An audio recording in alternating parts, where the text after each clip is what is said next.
set. Yes, sir. Camp MELFOR, Central. MELFOR versus JDV. And I can tell you that JDV has the experience of just outpatienting everyone.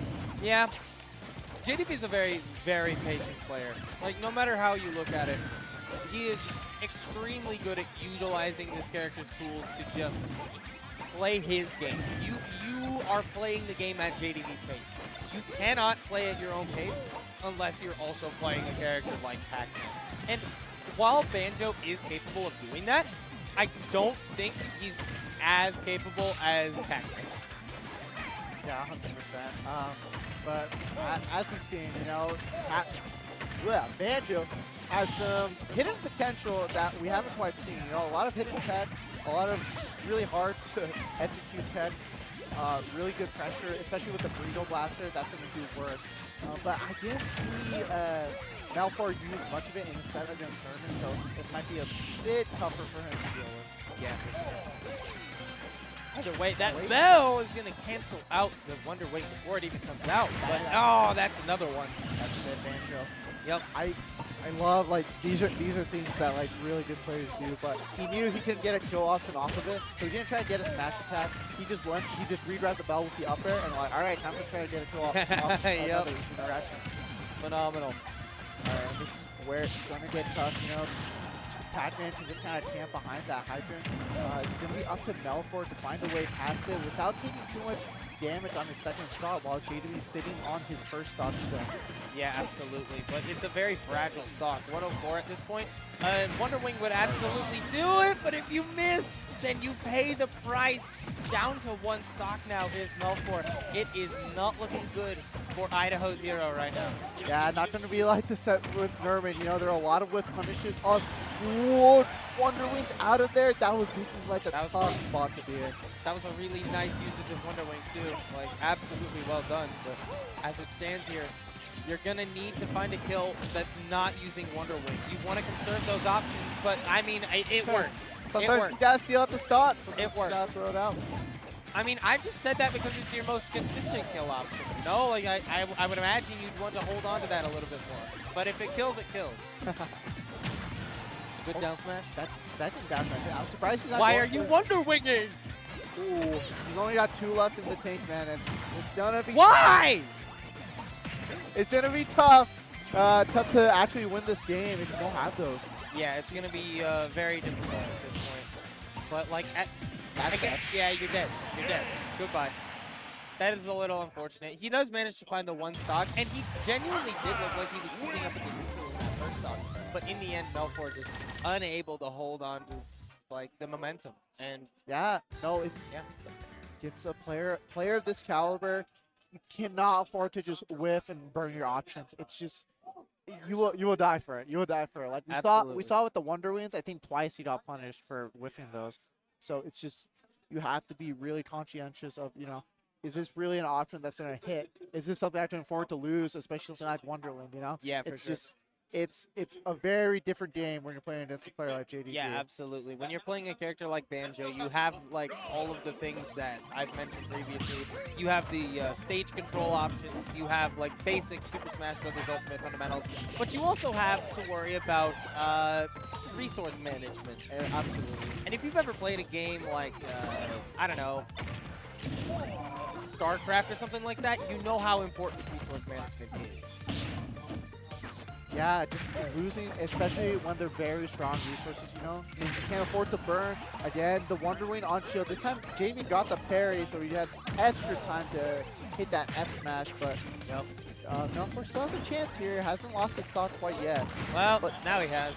Not yet. Not yet, but now he has. He's burned 4 Wonder Wings and done 28% total damage as it stands here. I think JDV has kind of figured MELFOR out. Yeah, I think there goes the last Wonder Wing, you know? Yep. It's 28%. He's got to find other ways to break open JDV if you're relying too much on Wonder Wing. Gets back, but so's JDV. Oh, never mind. Hold up. Swing and a big, well-hit ball. Deep to right field. Oh, we spoke too soon, man. Didn't need that Wonder Wing. Didn't need it. Didn't need it. No problems, no issues. MELFOR used them all to give JDV a chance. Exactly, yeah. Took advantage of the edge guarding capabilities of Banjo, pushed JDV into the Okay, corner but you're dead. stop, but That's the melon. that was the melon? That is the melon. Wow. I like how slow it moves. And then it It's just very kills you. All right, burned a wondering there. Actually, I think JDV hit him out of it. Uh-oh. Here comes the JDV combos. Yes, sir. Why He is can't known Pac-Man for do these. that? Well, that was brave. All right. I feel like this is one of the worst characters you can just go for a raw Wonder Wing on because you can just very quickly react with a shield. And then the grab has such an extremely long range that it's always going to get punished. Yeah, it's just, yeah, we're seeing these Wonder Wings get punished almost every single time. And we're pretty much in the exact same situation we were on the first stock. Where JDVC at a very cushy 29%, 41% now. And MELFOR is at 172, but you know, if you know how to avoid Pac-Man's kill options, he can actually struggle a bit, and if you never let him get Bell, it becomes even like a little easier actually. For sure. I mean, the problem with MELFOR's position this time compared to last is that on the last stock, he wasn't at 183, he was at like 120. Anything will do it, including the apple. There you go. There you go, JDV cleaning up ever since the first stock. Finally get up to tat, dude. I don't think I've seen him get up and tat those charge smash attacks. Yeah. Either way.